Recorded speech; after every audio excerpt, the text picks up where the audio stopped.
माझं तर मत असं आहे की मराठीसाठी आणि महाराष्ट्राच्या हितासाठी अगदी किरकोळ भांडणं, तुम्ही बाहेर गेल्यानंतर बातम्या वाचल्यानंतर कळेल मी किरकोळ भांडणाचा संदर्भ काय आहे.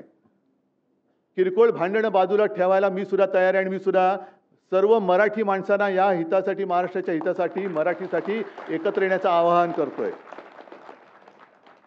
पण माझी अट एक आहे की जेव्हा आम्ही लोकसभेच्या वेळेला सांगत होतो की अरे महाराष्ट्रातनं गुजरातमध्ये सगळे कारभार घेऊन जात आहेत, उद्योग घेऊन जात आहेत, तेव्हाच जर का विरोध केला असता तर आज ते सरकार तिकडे बसलं नसतं. आज तिकडे महाराष्ट्राच्या हिताचा विचार करणारं सरकार आपण केंद्रात बसवलं असतं आणि राज्यात सुद्धा आपल्या महाराष्ट्राच्या हिताचा विचार करणारं सरकार बसलं असतं.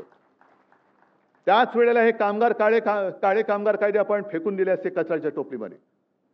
पण तेव्हा पाठिंबा द्यायचा, आता विरोध करायचा, मग परत तडजोड करायची, हे असं नाही. महाराष्ट्राचं हित, मग त्याच्या आड जो कोणी येईल त्याचं स्वागत मी करणार नाही, त्याला मी घरी बोलवणार नाही, त्याच्या घरी मी जाणार नाही, त्याचं आगत स्वागत, त्याच्याबरोबर पंक्तीला बसणार नाही, हे पहिले ठरवा आणि मग महाराष्ट्र हिताच्या गोष्टी करा.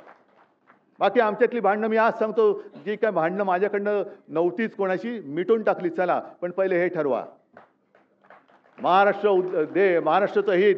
आणि मग त्यावेळेला सगळ्या मराठी माणसांनी ठरवायचं की भाजपसोबत जायचं का शिवसेनेसोबत. म्हणजे माझ्याबरोबर एसनशी नाही, गद्दार सेना नाही, पण ठरवा कोणासोबत जाऊन महाराष्ट्राचं, मराठीचं आणि हिंदुत्वाचं हित होणार आहे, माझ्याबरोबर का भाजपबरोबर. आणि मग काय द्यायचा असेल तो अगदी पाठिंबा द्यायचा आहे, विरोध करायचा तो बिनशर्त करा, माझी काही हरकत नाही आहे.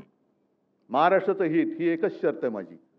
पण मग बाकीच्यांना, ह्या चोरांना गाठी भेटी आणि कळत नकळत पाठिंबा किंवा त्यांचा प्रचार करायचा नाही. ही पहिली शपथ घ्यायची छत्रपती शिवाजी महाराजांची आणि मग टाळी देण्याची हळी द्यायची.